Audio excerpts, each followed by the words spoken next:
আমার প্রিয় ছাত্রছাত্রীরা, আমি জয়ন্ত স্যার তোমাদেরকে বাংলা পড়াচ্ছি। যারা সিবিএসই বোর্ডে পড়ছো, নবম শ্রেণীতে পড়ছো, তাদের জন্য আমি খেয়া কবিতাটি পাঠ করছিলাম। খেয়া কবিতাটি প্রশ্ন উত্তর আমরা তৈরি করছিলাম। গত দুদিন আমি তোমাদেরকে জানিয়েছি খেয়া কবিতা পাঠ করেছি, খেয়া কবিতার কবি পরিচিতি, তার সাহিত্যকৃতি, সংক্ষিপ্তসার, খেয়া কবিতার সংক্ষিপ্তসার, নামকরণের তাৎপর্য, শব্দার্থ টিকা এবং মাল্টিপারপাস চয়েস যে কোশ্চেন থাকে, যে কোশ্চেনগুলো আসতে পারে কেন, যেগুলো তোমাদেরকে করেছি সেখান থেকেই আসবে। কেননা যে যত ধরনের কোশ্চেন হতে পারে তত ধরনের কোশ্চেন তোমাদেরকে আমি করেইছি। সেই মাল্টিপারপাস চয়েস যার প্রতিটি প্রশ্নের মান এক, সেই প্রশ্নগুলো এবং তার উত্তর আমি করেইছি। তারপরে আমি করেছি অতি সংক্ষিপ্ত প্রশ্ন উত্তর, যেগুলি একটি মাত্র বাক্যে উত্তর হয় এবং তার জন্য 1 নাম্বার পাওয়া যায়, সেই ধরনের প্রশ্ন এবং উত্তর করেছি। আর করেছি তোমাদেরকে ব্যাখ্যামূলক সংক্ষিপ্ত প্রশ্ন উত্তর, যার প্রতিটি প্রশ্নের মান হচ্ছে 5। সেইখানেও যত ধরনের প্রশ্ন আসতে পারে সেগুলো তোমাদেরকে করিয়েছি। আজকে তোমাদেরকে করাবো রচনাধর্মী প্রশ্ন উত্তর। তোমরা মন দিয়ে যদি এগুলো করো এবং শোনো, আবারও বলছি, যত ধরনের প্রশ্ন হয় তত ধরনের প্রশ্ন এবং তার সম্পূর্ণ উত্তর তোমাদেরকে আমি করাচ্ছি। এর বাইরে থেকে কিন্তু কিছু তোমরা পাবে না, পেতেই পারো না। হয়তো কিছু ঘুরিয়ে হতে আসতে পারে, প্রশ্নের ভাষাটা অন্যরকম হতে পারে, হ্যাঁ, কিন্তু এর বাইরে তোমরা পাবে না। তা গত দুদিনের ক্লাস আমি যেটা করেছি, সেই গত দুদিনের ক্লাস তোমরা শুনে নিও। আর আজকের এই ক্লাসটা করানোর পর তোমাদেরকে সম্পূর্ণ শেষ করা হবে খেয়া কবিতাটি। ঠিক আছে, এবার চলো আমরা তাহলে খেয়া কবিতার পরবর্তী যে পর্যায়টা রয়েছে, অর্থাৎ রচনাধর্মী প্রশ্ন উত্তর, সেইটি করে আজকে আমরা খেয়া কবিতার যত আলোচনা আছে সেটি শেষ করব। এইখানে আমি তোমাদেরকে মোট 13টা প্রশ্ন করাবো। 13টা প্রশ্নের মধ্যে থেকে, এবং তারপরে আরেকটা জিনিস করাবো, সেটা হচ্ছে ব্যাকরণ অংশটা তোমাদের বাকি রয়েছে। এখান থেকে যে সকল ব্যাকরণ অংশ আসতে পারে সেটিও তোমাদের করাবো, তবে সেটি খুব একটা ইম্পর্টেন্ট হবে না তোমাদের এখানে। তার কারণ আমি তোমাদেরকে ব্যাকরণের আলাদা করে ক্লাস নেব, সেখান থেকে তোমরা পেয়ে যাবে ব্যাকরণের সবকিছু। এখন চলো আমরা করি রচনাধর্মী প্রশ্ন উত্তর। খেয়া কবিতা থেকে যে ধরনের প্রশ্ন আসতে পারে, আবারও বলছি, এর আগের দিনও তোমাদেরকে বলেছি যে কবিতাটা কিন্তু ভালো করে পড়বে। কবিতার লাইন ধরে ধরে কিন্তু প্রশ্ন আসবে। এবার যদি তোমরা কবিতাটা না ভালো করে পড়ো তাহলে বুঝতেই পারবে না কোন কবিতা। ফলে পাঠ্যাংশে যে সকল কবিতা রয়েছে, যে সকল প্রবন্ধ রয়েছে, যে সকল গল্প রয়েছে, প্রত্যেকটা কিন্তু ভালো করে পড়তে হবে। না পড়লে কিন্তু তোমরা যদি পরীক্ষা হলে গিয়ে বুঝতে না পারো যেটি কোন কবিতার অংশ, তাহলে কিন্তু হবে না। আর একটা তোমাদের মধ্যে আমি টেন্ডেন্সি দেখেছি যে ও হলে গিয়ে ম্যানেজ করে নেব, পাশের বন্ধুর থেকে জেনে নেবো। দেখা যাবে যে পাশের বন্ধুটিও করে, তখন কি হবে? তখন তো বিপদে পড়বে, তখন তো তোমরা নাম্বার পাবে না। আর নাম্বার না পেলে কিন্তু হবে না, নাম্বারটা পেতেই হবে। তোমরা যারা অন্য কোনো, এরপরে এখন তোমরা 9-এ পড়ছো, এরপর 10-এ হবে, বোর্ডে ভালো রেজাল্ট না করলে কিন্তু তোমরা যারা যে বিষয় নিয়ে পড়তে চাও সেই বিষয় পাবে না। আবার 11-12 ক্লাসেও যদি রেজাল্টটা ভালো না করো, নাম্বারটা যদি না ভালো পাও, কারণ নাম্বার দিয়েই কিন্তু সবকিছু তোমাদের মূল্যায়ন করা হবে, তখন যদি আবার নাম্বারটা ভালো না পাও, তাহলে তোমাদের যে সকল নিয়ে তোমরা এগোতে চাইছো, যে বিষয় নিয়ে পড়তে চাইছো, দেখা যাবে সেই বিষয়ে তুমি ভর্তিই হতে পারছো না। ফলে তোমাদের কবিতাটা বা গল্প, উপন্যাস যাই থাকবে সেটা আগে ভালো করে পড়তে হবে। তাহলে চলো আমরা রচনাধর্মী প্রশ্ন উত্তর শুরু করি।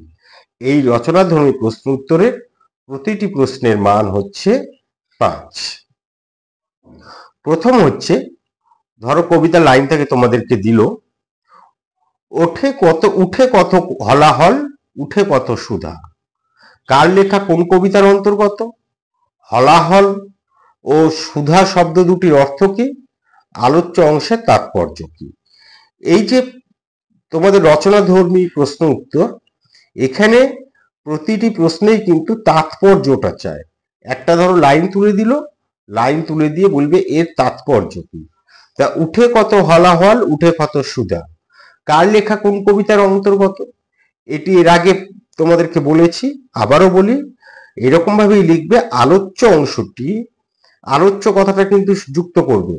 এরকম ভাবে লিখে দেবে না রবীন্দ্রনাথের খেয়া কবিতার অন্তর্গত, এরকম ভাবে লিখবে না, লিখবে গুছিয়ে লিখবে। আলোচ্য অংশটি কবি রবীন্দ্রনাথ ঠাকুরের লেখা খেয়া কবিতার অন্তর্গত। হলাহল ও সুধা শব্দ দুটির অর্থ কি? হলাহল শব্দের অর্থ বিষ, হলাহল শব্দের অর্থ হচ্ছে বিষ, আর সুধা শব্দের অর্থ অমৃত। ঠিক আছে, এরপর তোমাদের দেবে আলোচ্য অংশের তাৎপর্য কি। সভ্যতার অগ্রগতিতে মানুষকে দিয়েছে উন্নততর জীবনযাত্রা, কিন্তু প্রকৃতির কাছ থেকে তাকে সরিয়ে নিয়ে গেছে অনেক দূরে।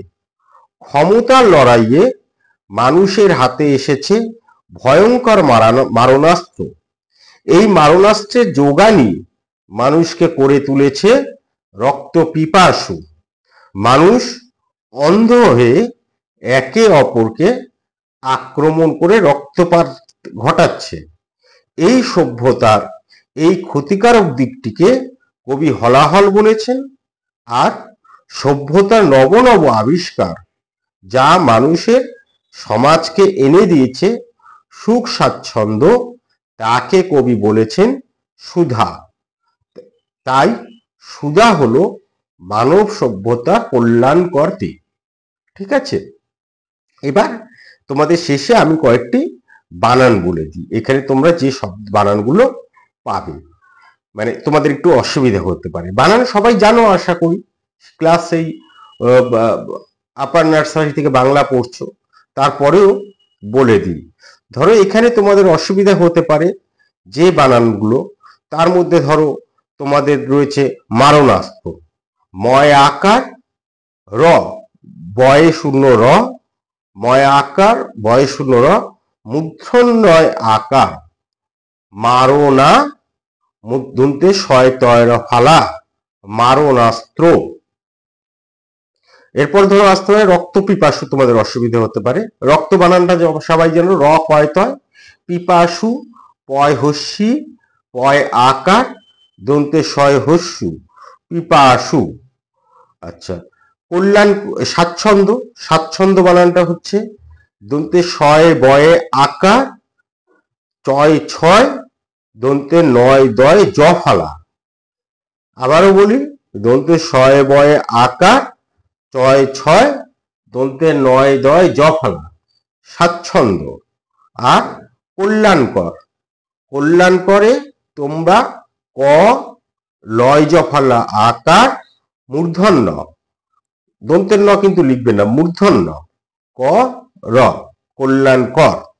ঠিক আছে, এরপরে এসো আমরা 2 নম্বর প্রশ্নে যাই। সভ্যতার নব নব কত তৃষ্ণা ক্ষুধা, কার লেখা, কোন কবিতার অন্তর্গত? আলোচ্য অংশটি বিশ্বকবি রবীন্দ্রনাথ ঠাকুরের লেখা খেয়া কবিতার অন্তর্গত। ক্ষুধা বলতে কবি কি বুঝিয়েছেন? ক্ষুধা শব্দটিকে কবি মানুষের অপরিমেয় লোভ বোঝাতে ব্যবহার করেছে। মানুষের লোভ লালসাকে ক্ষুধার সঙ্গে তুলনা করেছেন। আলোচ্য অংশের তাৎপর্য কি? পৃথিবীর সর্বশ্রেষ্ঠ বুদ্ধিমান জীব মানুষ। সৃষ্টির আদি লগ্ন থেকে মানুষ নানা আবিষ্কারের মাধ্যমে তার জীবনযাত্রার মানকে ক্রমাগত উন্নতির পথে নিয়ে গেছে। মানুষের এই ক্রমোন্নতির ইতিহাস হলো মানব সভ্যতার ইতিহাস। সভ্যতার অগ্রগতি মানুষকে দিয়েছে বেগ, দিয়েছে সুখ সমৃদ্ধি, কিন্তু উন্নতির লাগাম ছাড়া নেশা কেড়ে নিয়েছে তার আবেগ, প্রেম, প্রীতি, ভালোবাসা। তাকে প্রাকৃতিক পরিবেশ থেকে দূরে সরিয়ে নিয়ে সভ্যতায় ডেকে এনেছে চরম সর্বনাশ। সেই চরম সর্বনাশ বোঝাতে কবি নব নব ক্ষুধা তৃষ্ণা ব্যবহার করেছে। এবার এখানে তোমাদের বানানগুলো বলে দিই, যে বানানগুলো তোমাদের অসুবিধা হতে পারে। একটি হচ্ছে সর্বশ্রেষ্ঠ। সর্বশ্রেষ্ঠ বানানটা তোমরা দন্তের স ভেঙে নাও, সর্ব বানান, দন্তের স বয় রে, সর্বশ্রেষ্ঠ, তালবস্বয় রে র ফালা একার, তালবস্বয় র ফালা একার, মূর্ধন্য শয় ঠয়, মূর্ধন্য শয় ঠয়, সর্বশ্রেষ্ঠ। ঠিক আছে, ক্রমাগত, কয় র ফালা আকার, সরি, কয় র ফালা ময় আকার, ক্রমা, কয় র ফালা ময় আকার, ক্রমা গত, গ তো গত, ক্রমোন্নতি, কয় র ফালা ময় ওকার, ক্রম নয় নয় তয় হস্যি, ক্রমোন্নতি। এইবার ধরো কারোর যদি একটু লিখতে এটা অসুবিধা হয়, তোমরা ভেঙে দেবে এটাকে, কয় র ফালা ম হাইফেন দেবে একটা, হস্য, দন্তে নয় নয় হস্যি, দন্তে নয় নয় ত, উন্নত, ক্রমান্নত।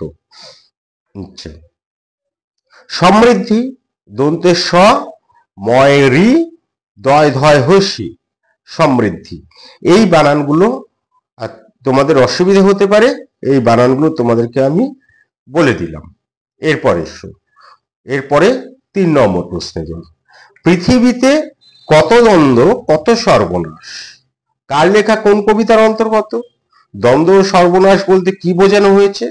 আলোচ্য অংশের তাৎপর্য কি? কার লেখা কোন কবিতার অন্তর্গত? আলোচ্য অংশটি বিশ্বকবি রবীন্দ্রনাথ ঠাকুরের লেখা খেয়া কবিতার অন্তর্গত। দ্বন্দ্ব ও সর্বনাশ বলতে কি বোঝাতে চেয়েছেন কবি, কি বোঝানো হয়েছে বা কি বোঝাতে চেয়েছেন কবি, এরকম আসতে পারে। তোমরা লিখবে দ্বন্দ্ব শব্দের অর্থ ঝগড়া, সংঘাত বা বিবাদ। দ্বন্দ্ব শব্দের অর্থ ঝগড়া, সংঘাত বা বিবাদ। আর সর্বনাশ শব্দের অর্থ সমূহ নাশ বা সবকিছু ধ্বংস। ঠিক আছে, আলোচ্য অংশের তাৎপর্য কি? গ্রাম, আমাদের গ্রাম্য জীবন সহজ সরল উত্তাপহীন, সেখানে নেই হিংসা মারামারি, নেই দ্বন্দ্ব সংঘাত। কিন্তু নগর জীবনে যেমন সুখ স্বাচ্ছন্দ্য আছে, তেমনই আছে দ্বন্দ্ব সংঘাত, আছে হানাহানি মারামারি, আছে প্রতি মুহূর্তে প্রতিযোগিতার আগুনে আত্মাহুতির ভয়। নগরে সুখ স্বাচ্ছন্দ্যের পরিমাণ বেশি হলেও মানুষের সঙ্গে মানুষের প্রীতির বন্ধন বড়ই শিথিল। মানুষের লোভ লালসা সেখানে অনেক বেশি, তাই সেখানে প্রতিনিয়ত মারামারি কাটাকাটি লেগেই থাকে, রক্তারক্তিও হয় বেশি। আর এই রক্তাক্ত শব্দ সংঘাত বোঝাতেই কবি সর্বনাশ কথাটি ব্যবহার করেছে। ঠিক আছে, এবার তোমাদেরকে আমি বানান কয়েকটা বলে দিই। দেখো, দ্বন্দ্ব সংঘাত, এই দ্বন্দ্ব সংঘাত শব্দ বানানটা তোমরা এই কবিতার লাইনেই পেয়ে যাচ্ছ, এটা ভুল হওয়ার কথা নয়। সুখ বানানটা জানো, স্বাচ্ছন্দ্য বানানটা দন্তে শয় বয় আকার, চয় ছয়, দন্তে নয় দয় জ ফালা, স্বাচ্ছন্দ্য। ঠিক আছে, আত্মাহুতি, আ তয়ময় আকার, আত্মা, হয় হস্যু তয় হস্যি, হুতি। আচ্ছা, এই বানান দুটো তোমাদের আমি বলে দিলাম। তোমাদের এই বানান দুটোর ক্ষেত্রে যদি অসুবিধা হয়, বাদ বাকি বানান যেগুলো এখানে বলেছি, যে সকল শব্দগুলো বলেছি, তোমরা আশা করি সেগুলো পারবে। ধরো রক্তারক্তি, র কয় তয় আকার, র কয় তয় হস্যি, রক্তারক্তি। আবার ধরো রক্তাক্ত, র কয় তয় আকার, কয় তয়, রক্তাক্ত।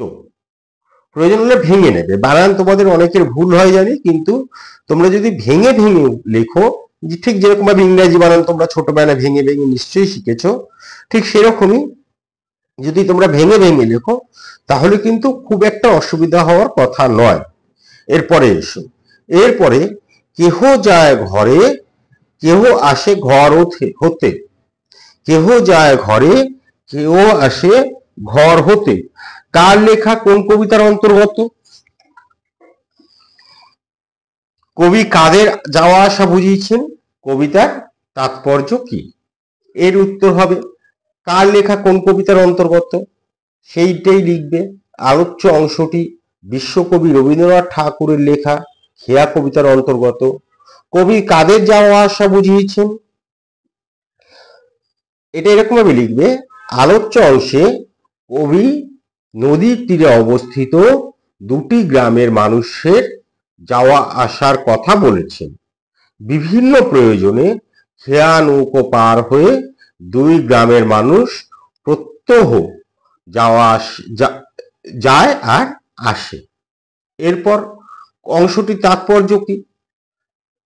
নদীর দুই তীরে দুটি নাম না জানা গ্রাম, সেই দুই গ্রামের শান্ত স্নিগ্ধ দ্বন্দ্বহীন জীবন প্রবাহ, ছায়া সুনিবিড় শান্তির নীড়, এই সব কিছুই গ্রামের মানুষকে সহজ সরল অনাড়ম্বর জীবনযাত্রাকে প্রকাশ করেছে। সেই সঙ্গে মানুষের ভালোবাসার নিবিড় সম্পর্ককেও প্রতিভাত করেছে। গ্রামের সাধারণ মানুষ খেয়া নৌকো করে কেউ কাজ সেরে ঘরে ফেরে, আবার কেউ খেয়া নৌকায় নদী পার হয়ে কাজে যায়। ক্ষমতার লড়াইয়ে বা রক্তাক্ত লড়াইয়ে গ্রামের মানুষগুলি সামিল হয় না। এরা পৃথিবীর আদিম অকৃত্রিম জীবন প্রবাহের ধারক ও বাহক। এরাই মাঠে মাঠে বীজ বনে পাকা ধান কাটে। ঠিক আছে, এটুকু লিখলেই হবে, কারণ এতে তোমাদের 5 নাম্বার পাওয়া যায়, তো পেয়ে যাবে তোমরা এইটুকু লিখলে। এবার এখানে তোমাদের যে দুটো বানান আমি তোমাদের বলি, ধরো প্রত্যহ, পয় রফালা তয় জফালা হ, প্রত্যহ। আর নির, এখানে নির মানে বাসা বোঝাচ্ছে, মানুষ যেখানে থাকে। নির মানে আসল মানে হচ্ছে অ্যাকচুয়ালি পাখির বাসা, কিন্তু এখানে কবি মানুষ যে বাসায় থাকে সেই বাসাকে বোঝাচ্ছে। নয় দীর্ঘি ডয় শূন্য র, নয় দীর্ঘি ডয় শূন্য র লিখবে, তাহলে নির। তা এই নির হচ্ছে মানুষ যেখানে থাকে কবিতার ক্ষেত্রে, সেটি বোঝাচ্ছে। এবার অকৃত্রিম, অ কয়রি তয় রফালা হস্যি ম, অকৃত্রিম। তা এই কটি বানান তোমাদের অসুবিধা হতে পারে, তোমাদেরকে বলে দিলাম। এর পরের প্রশ্নে আসো, 5 নম্বর প্রশ্ন। সোনার মুকুট কত ফুটে আর টুটে, কার লেখা কোন কবিতার অন্তর্গত? সোনার মুকুট বলতে কি বোঝানো হয়েছে? আলোচ্য অংশের তাৎপর্য কি? কার লেখা কোন কবিতার অন্তর্গত? বিশ্বকবি রবীন্দ্রনাথ ঠাকুরের লেখা কবি খেয়া কবিতার অন্তর্গত। আলোচ্য অংশটি, আমি ভুল বললাম শুরুতে, আলোচ্য অংশটি লিখে দিতে হবে। তা আলোচ্য অংশটি বিশ্বকবি রবীন্দ্রনাথ ঠাকুরের লেখা খেয়া কবিতার অংশ অন্তর্গত।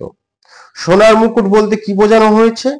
সোনার মুকুট বলতে কবি বহু রক্ত বেদনা আর মূল্যবান জীবনের বিনিময়ে রাজশক্তি সাফল্যকে বুঝিয়েছে।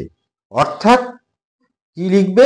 অর্থাৎ বহু রাজা বা রাজবংশের পতন ঘটে, আবার সেই সঙ্গে নতুন রাজা বা রাজশক্তির উত্থানও ঘটে। আলোচ্য অংশের তাৎপর্য কি? প্রাচীন ও মধ্যযুগে রাজরাজরা মাথায় সোনার মুকুট পরতেন। সোনার মুকুট তাই ছিল ক্ষমতা দম্ভের প্রতীক। ক্ষমতার মোহ মানুষের একটি স্বাভাবিক প্রবৃত্তি। আবহমান কাল ধরে পৃথিবীতে মানুষ ক্ষমতা দখলের লড়াই চালিয়ে এসেছে। দেখা গেছে যে ক্ষমতার শীর্ষে কাল সে ক্ষমতাচ্যুত। দেখা গেছে আজ যে ক্ষমতার শীর্ষে কাল সে ক্ষমতাচ্যুত। যে যখন জিতেছে তার মাথায় জুটেছে সোনার মুকুট, রাজ সিংহাসন। আবার যে যখন পরাজিত হয়েছে তার মাথা থেকে ক্ষমতার প্রতীক সোনার মুকুট সরে গেছে। এইটুকু লিখলেই হবে। এবার এসো তোমাদেরকে এখান থেকে বানানগুলো বলে দিই। মূল্যবান, ময় দীর্ঘ লয় জফলা, বয় আকার দন্তের ন, মূল্যবান। রাজবংশ বানানটা হবে রয় আকার, বয় শূন্য রয় আকার, বর্গীয় জ, ব অনেশ্বর, তালবস্য, তাহলে রাজবংশ। রাজরাজরারা রয় আকার, বর্গীয় জ, রয় আকার, বর্গীয় জ, ডয় শূন্য রয় আকার, বয় শূন্য রয় আকার, রাজরাজরারা। দম্ভ, দ ময় ভয়, দম্ভ। প্রবৃত্তি, পয় রফালা, বৃত্তি, বয়রি তয় তয় হসি, বৃত্তি, তাহলে প্রবৃত্তি। ক্ষমতাচ্যুত, খ ম তয় জফালা, তয় জফ, মাপ মানে ভুল বলছি আমি, খ ম তয় আকার ক্ষমতা, চ্যুত চয় জফালা হস্যু ত, চ্যুত। তাহলে দুইয়ে মিলে হলো ক্ষমতাচ্যুত। ঠিক আছে, এরপরে এসো 6 নম্বর প্রশ্নে আমরা যাই। নূতন নূতন কত গড়ে ইতিহাস, কার লেখা কোন কবিতার অন্তর্গত, কিসের ইতিহাসের কথা বলা হয়েছে, আলোচ্য অংশটি তাৎপর্য কি। তা আলোচ্য অংশটি রবীন্দ্রনাথ ঠাকুরের লেখা খেয়া কবিতার অন্তর্গত। কিসের ইতিহাসের কথা বলা হয়েছে, হিংসা, দ্বন্দ্ব, রাগ, রক্তে ভেজা ইতিহাসকেই বুঝিয়েছেন কবি। এই ইতিহাস রক্তের ইতিহাস, এই ইতিহাস মারণ যজ্ঞের ইতিহাস, তা মানব সভ্যতার পরিপন্থী। আর এই ইতিহাসের স্রষ্টা স্বয়ং মানুষ। এরপর আলোচ্য অংশটির তাৎপর্য কি, হিংসায় উন্মত্ত পৃথিবীতে মানুষ মারণ যজ্ঞে অবতীর্ণ হয়ে একটার পর একটা ইতিহাসের ধূসর অধ্যায় রচনা করেছে। কিন্তু উষ্মা প্রকাশ করে কবি এই নির্বুদ্ধিতাকে মানুষের অবিমিষ্টকারিতাকে সমালোচনা করেছেন। মানবতাবাদী কবি সেই অধোগামী মানসিকতায়, তাদের পাশবিকতায় কোনো সত্য ইতিহাসকে খুঁজে পায়নি। পৃথিবীর ইতিহাসে দেখা যায় যে বিভিন্ন সময় নানা যুদ্ধ বিগ্রহের মধ্যে দিয়ে এক একটি দেশের রাজশক্তির পালা বদলের কথা বলা হয়েছে। সুখ সম্পদের লালসায় মানুষ একে অপরকে আক্রমণ করেছে, অন্যর কাছ থেকে সম্পদ ছিনিয়ে আনতে গিয়ে হানাহানি সূত্রপাত হয়েছে। এইভাবে এক সাম্রাজ্যের পতনে অন্য সাম্রাজ্যের উত্থান হয়ে রচিত হয় মানব সভ্যতার নতুন নতুন ইতিহাস। এবার এইখানে তোমাদের যে বানানগুলো অসুবিধা হতে পারে সেই বানানগুলো বলি।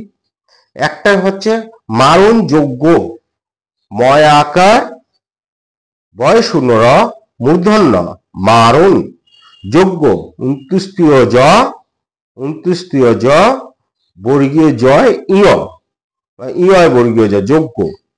ঠিক আছে, পরিপন্থী, প বয় শূন্য রয় হস্যি, প দন্তে নয় থয় দীর্ঘি, পরিপন্থী। স্রষ্টা, দন্ত স মূর্ধন্য শয় টয় আকার, স্রষ্টা। স্বয়ং, দন্তে শয় বয় উন্তুস্তীয় অনেশ্বর, স্বয়ং। উষ্মা, হস্য মূর্ধন্য শয়ময় আকা উষ্মা নির্বুদ্ধিতা নয় হস্যি বয়রে হস্যু দয় ধয় হস্যি তয় আকা নির্বুদ্ধিতা অবিমিশ্রকারিতা অবয়হস্যি অবি ময়েরি তালিব শয় জফালা অবিমিশ্র অবয়হস্যি ময়েরি তালব শয় জফালা অবিমিশ্র কারিতা কয় আকার রয় হস্যি তয় আকার কারিতা।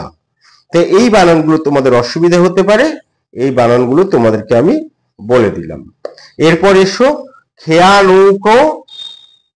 নৌকা পারাপার করে নদীর স্রোতে। কার লেখা কোন কবিতার অন্তর্গত? খেয়া নৌকার কাজ কি? আলোচ্য অংশের তাৎপর্য বিশ্লেষণ করো। এর উত্তর হবে কার কবিতা, কার লেখা কোন কবিতার অন্তর্গত? বিশ্বকবি রবীন্দ্রনাথ ঠাকুরের লেখা খেয়া কবিতার অন্তর্গত। আমি ভুল বললাম, তোমরা একটু শুধরে নাও। সেটি হচ্ছে শুরুতে অবশ্যই লিখবে আলোচ্য অংশটি বিশ্বকবি রবীন্দ্রনাথ ঠাকুরের লেখা খেয়া কবিতার অন্তর্গত। খেয়া নৌকার কাজ কি? খেয়া শব্দের অর্থ নৌকো, ছোট নৌকো। এর কাজ হচ্ছে দুই পারে, নদীর দুই পারের সঙ্গে যোগসূত্র তৈরি করা। ঠিক আছে, এরপর আলোচ্য অংশের তাৎপর্য বিশ্লেষণ করো। আলোচ্য অংশে গ্রাম বাংলার মানুষের সহজ সরল অনাড়ম্বর জীবনের ছবি তুলে ধরেছেন কবি। পরপারের গ্রাম দুটি যেন সমগ্র বাংলাদেশের গ্রাম বাংলার প্রতিনিধিত্ব করছে। মানবিক সম্পদের উপর ভিত্তি করেই গ্রাম বাংলার মানুষের জীবন আবর্তিত হয়। ছায়া সুনিবিড় শান্তির নীড় গ্রাম বাংলা অপার স্নেহে সিক্ত করে রাখে। নদী পারাপারের এই নৌকোটি যেন দু পারের মধ্যে আত্মীয়ের এক অদৃশ্য বন্ধনে বেঁধে রেখেছে। খেয়া নৌকার সঙ্গে গ্রাম বাংলার মানুষদের সঙ্গে মানুষের যোগসূত্র গড়ে ওঠে। এখানে দেখো, এখানে অনেকগুলো বানান আছে যেগুলো তোমাদের আমি আগেই বলেছি, তাই নতুন করে আর বললাম না। তোমাদের আমি এখান থেকে দুটি বানান বলে দিই, যে দুটি বানান তোমাদের অসুবিধা হতে পারে। একটি হচ্ছে প্রতিনিধিত্ব, পয়রা ফালা তয় হস্যি নয় হস্যি ধয় হস্যি তয় বয়। তাহলে প্রতিনিধিত্ব, পয়রা ফালা তয় হস্যি প্রতিনিধিত্ব, নয় হস্যি ধয় হস্যি তয় বয় প্রতিনিধিত্ব। সিক্ত দন্তে শয় হস্যি কয় তয়। এই বানান দুটি বললাম। আরো কিছু বানান এখানে আছে যেগুলো তোমাদেরকে আমি আগেই বলেছি। এর পরের প্রশ্নে আসো, এই খেয়া চিরদিন চলে নদীর স্রোতে। কার লেখা কোন কবিতার অন্তর্গত? কোন খেয়ার কথা বলা হয়েছে? চিরদিন চলে নদীর স্রোতে বলতে কি বোঝানো হয়েছে? তা কার লেখা কোন কবিতার অন্তর্গত?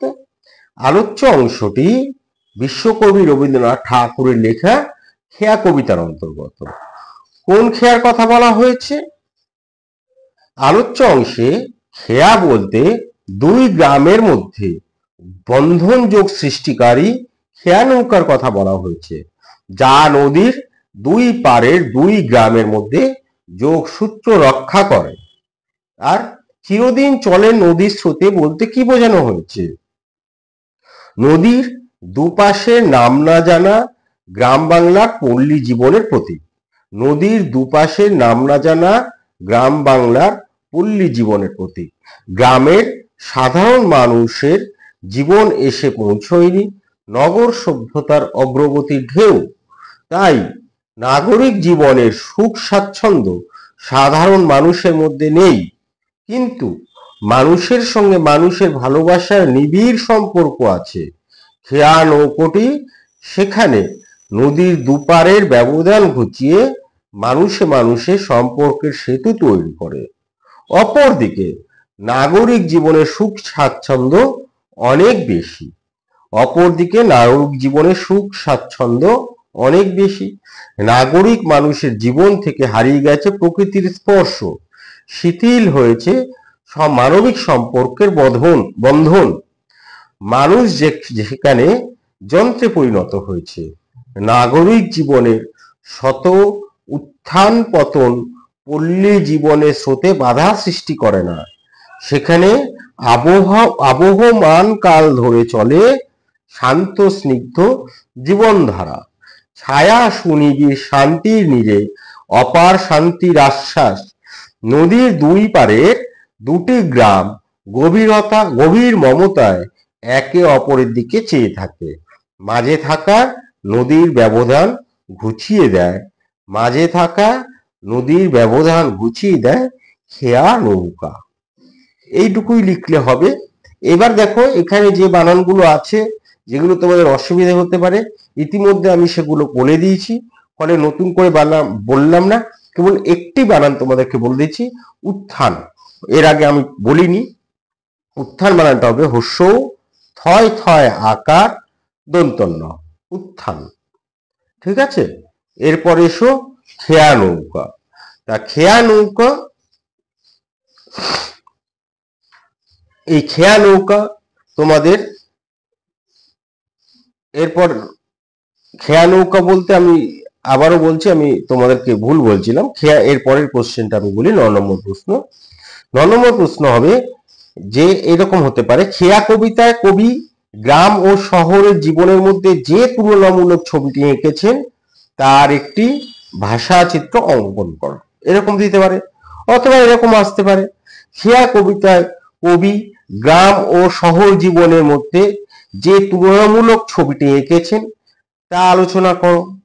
আবার এইরকমও দিতে পারে, খেয়া কবিতায় কবি গ্রাম ও শহর জীবনের যে একটি পার্থক্য তুলে ধরেছেন সেইটি লেখো।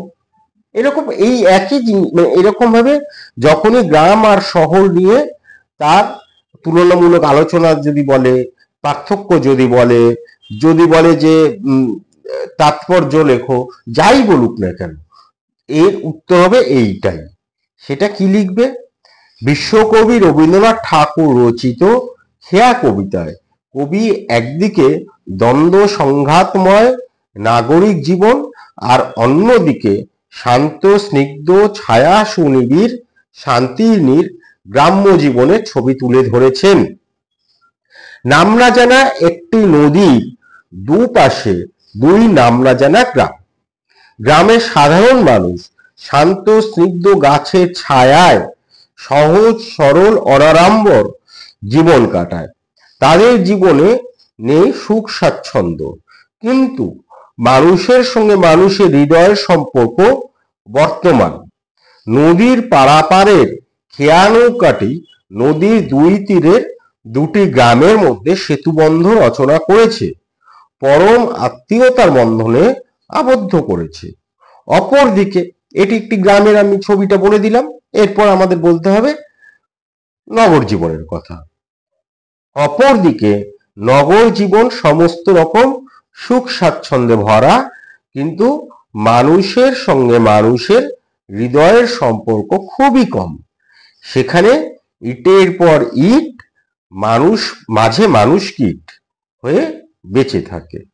যান্ত্রিকতার প্রভাবে মানুষও যেন যন্ত্রে পরিণত হয়েছে। প্রতিনিয়ত উত্থান পতন, সভ্যতার অগ্রগতি মানুষকে উন্নততর জীবন দিলেও জীবনে অমৃতের পরিবর্তে তীব্র হলাহল ভরে দিয়েছে। নাগরিক জীবন থেকে তাই প্রকৃতি হয়েছে নির্বাসিত।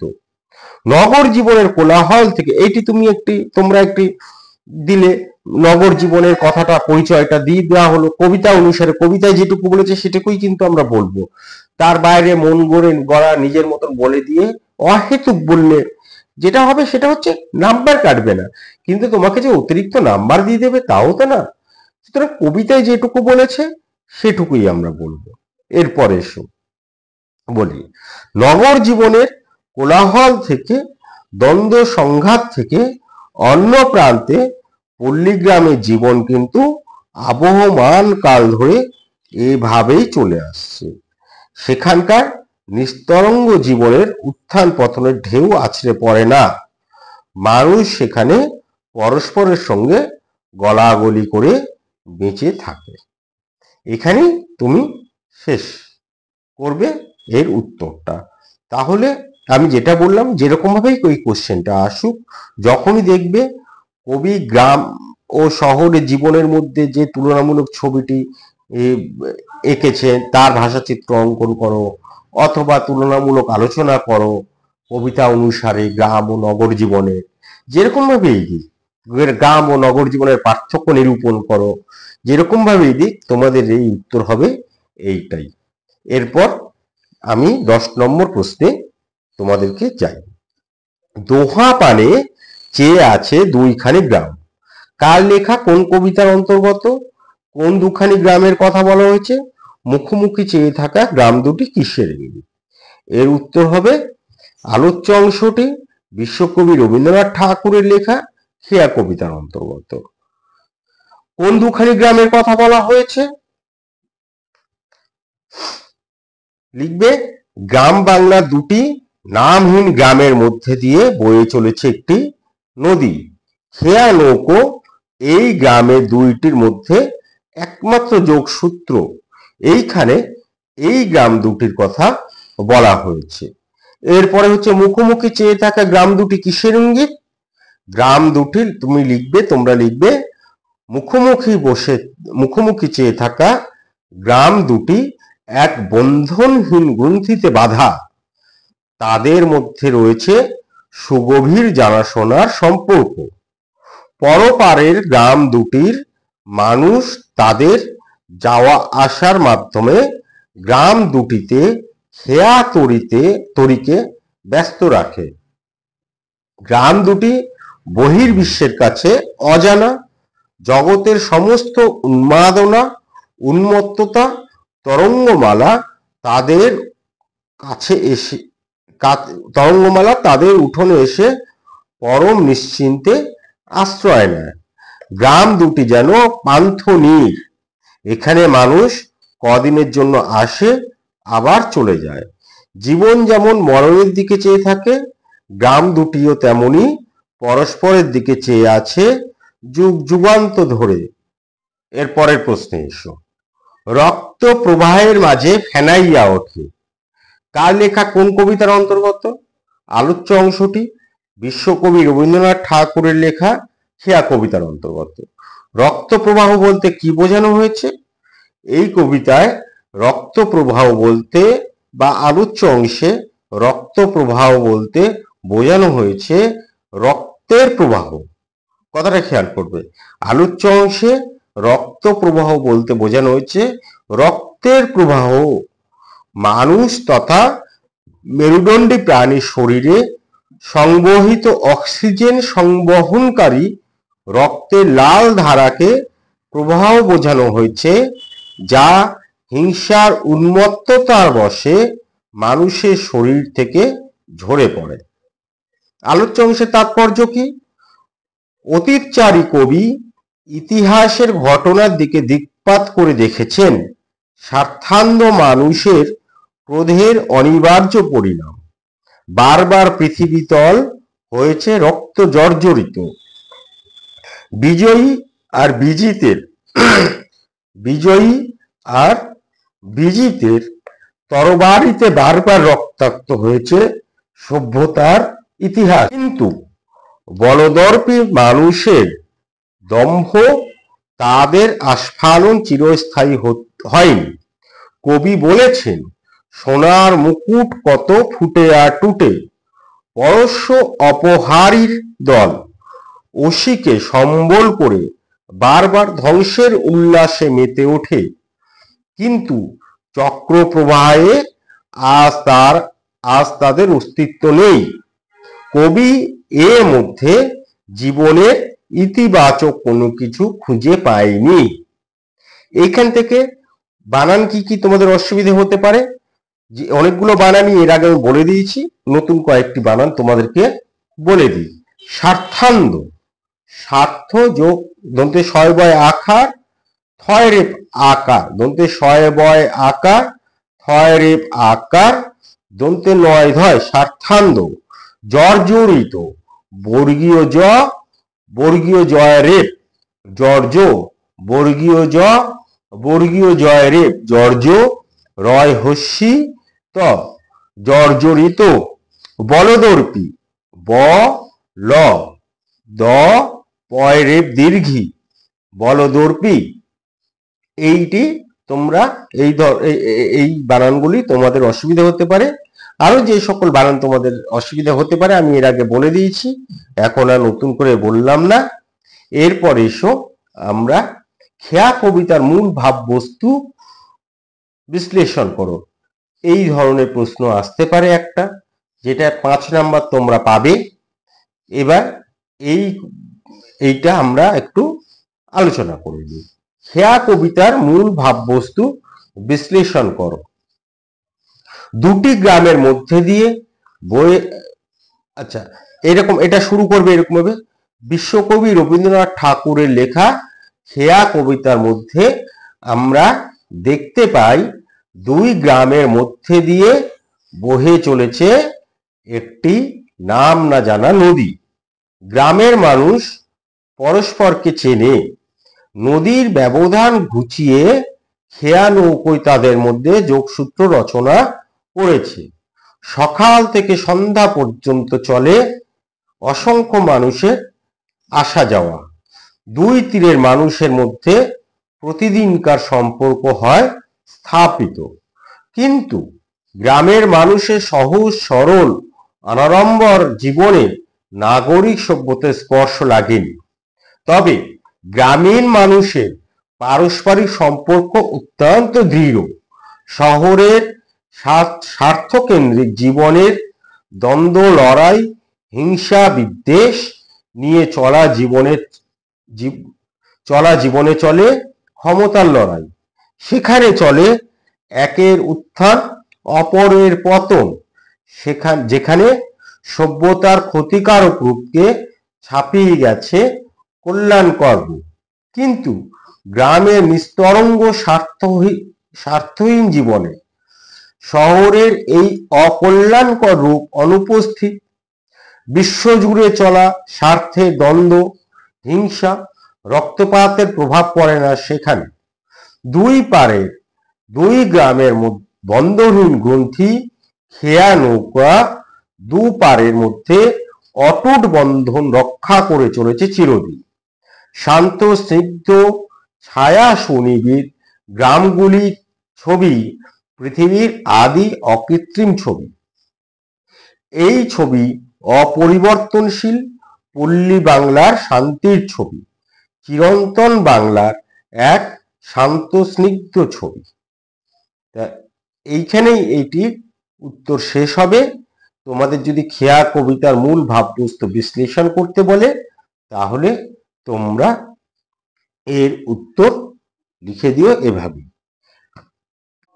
এরপর ধরো 13 নম্বর প্রশ্নে আসতে পারে তোমাদেরকে, খেয়া কবিতার কবিকে, কবিতার নামকরণ কতদূর সার্থক হয়েছে লেখো। দেখো এটা এতক্ষণ ধরে বলেছি, সুতরাং নতুন করে আর একটা আলোচনা করব না। খেয়া কবিতার কবি বিশ্বকবি রবীন্দ্রনাথ ঠাকুর, এটা আর বলার কথা নেই। আর খেয়া কবিতার নামকরণ কতদূর সার্থক হয়েছে তোমাদেরকে প্রথম ক্লাসে আমি নামকরণের সার্থকতা করেছি, সেইটি লিখে দিলেই কিন্তু হবে। সুতরাং এটি আর নতুন করে আমি বললাম না। এবার এসো যে ব্যাকরণ অংশ থেকে কি আসতে পারে। ধরো ব্যাকরণ অংশে আসতে পারে তোমাদের ঘর, তোমরা এর বিপরীত শব্দ লিখতে হবে, হয়তো ঘর, দ্বন্দ্ব, হলাহল, সকাল, নূতন, এগুলোর বিপরীত শব্দ লিখতে হবে। তা ঘরের বিপরীত শব্দ লিখবে বাহির, নূতনের বিপরীত শব্দ পুরাতন, সকালের যে বিপরীত শব্দ সন্ধ্যা, হলাহল যদি আসে, এটা আসে অনেক সময় আসে, তোমরা এটা লিখবে অবশ্যই। হলাহলের বিপরীত শব্দ লিখবে সুধা। কি লিখবে? সুধা, অথবা অমৃত লিখতে পারো। দ্বন্দ্ব বিপরীত শব্দ আসতে পারে, দ্বন্দ্ব বিপরীত শব্দ, দ্বন্দ্ব মানে আমরা এটাকে জেনেছি যে ঝগড়া, মারামারি, এটা হচ্ছে দ্বন্দ্ব। এর বিপরীত শব্দ হবে মিলন। এই দুটি লিখবে। এবার পদান্তর আসতে পারে, পদান্তরে আসতে পারে তৃষ্ণা, সন্ধ্যা, নাম, গ্রাম, ক্ষুধা, পৃথিবী, পার্থিব, এগুলো আসতে পারে। তোমরা এর উত্তর লিখবে। ধরো ঘর, পদান্তর ঘরোয়া। নাম, পদান্তর নামী। তৃষ্ণা, পদান্তর হবে তৃষ্ণার্ত। গ্রাম, পদান্তর গ্রাম্য। ক্ষুধা, পদান্তর ক্ষুধিত। পৃথিবী, পদান্তর হবে পার্থিব। পয় আকার, থয় রে ফস্যি ব, পার্থিব। সন্ধ্যা, সন্ধ্যার বিপরীত শব্দ হবে সান্ধ্য। সন্ধ্যা বানান তোমরা পেয়ে যাবে এখানে। সান্ধ্য, দন্তে শয় আকার, নয় ধয় জ ফালা। তৃষ্ণাটা এর আগে বললাম, তোমাদেরকে তৃষ্ণার্থ বানানটা বলে দিই। তয় রি, মূর্ধন্য শয় নয় আকার, তয় রে, তৃষ্ণা। তা এবার আসতে পারে সমার্থক শব্দ। পৃথিবী, পৃথিবীর সমার্থক শব্দ কি হবে? ধরণী, ধরা, বসুন্ধরা। হ্যাঁ, এগুলো তোমার হচ্ছে সমার্থক শব্দ। খেয়া, খেয়ার বিপরীত শব্দ হবে নৌকা, তরণী, নাও। ঘর, গৃহ, আবাস, আলয়, এগুলো সব সমার্থক শব্দ। এই ধরনের তোমাদের ব্যাকরণের অংশ থেকে, পাঠ্যাংশের যে ব্যাকরণ অংশ আছে, সে ব্যাকরণের যে প্রশ্ন আসে সেগুলো আসতে পারে। তোমাদের আমি আলাদা করে একটা ব্যাকরণের ক্লাস করাবো। সেগুলোতে আমরা আরো বিস্তারিত পড়ব। যেমন ধরো নস্তাত্মক বাক্য, প্রশ্নবোধক বাক্য কোনটি, নস্তাত্মক বাক্য, হ্যাঁ বাচক, না বাচক শব্দ, হ্যাঁ বাচক বাক্য, প্রশ্নবোধক বাক্য, এগুলো সব তোমাদেরকে আমি করাবো। সেগুলো আলাদা একটি ক্লাসে নিয়ে নেব, কিন্তু সেগুলো খুবই সোজা, কোনো অসুবিধা হয় না। তা আজকে এই পর্যন্তই। আমি এরপর দিন তোমাদের জয়ন্ত স্যার আবার অন্য কোনো বিষয় নিয়ে অন্য কোনো দিন কোনো একটি ক্লাস নেব। সঙ্গে থেকো। আশা করি তোমাদের ভালো হবে, উপকার হবে, এবং মন দিয়ে পড়ালেখা করো। খালি বাংলা পড়তে হবে এমন কোনো কথা নেই, অন্যান্য বিষয়েও খুব মনোযোগী হও। আবার উল্টোটাও বলি, অন্যান্য বিষয়ে যেমন মনোযোগী, তোমাদের মাতৃভাষা বাংলা, তাই বাংলাকে অবহেলা করো না, বাংলাটাও মন দিয়ে পড়ো।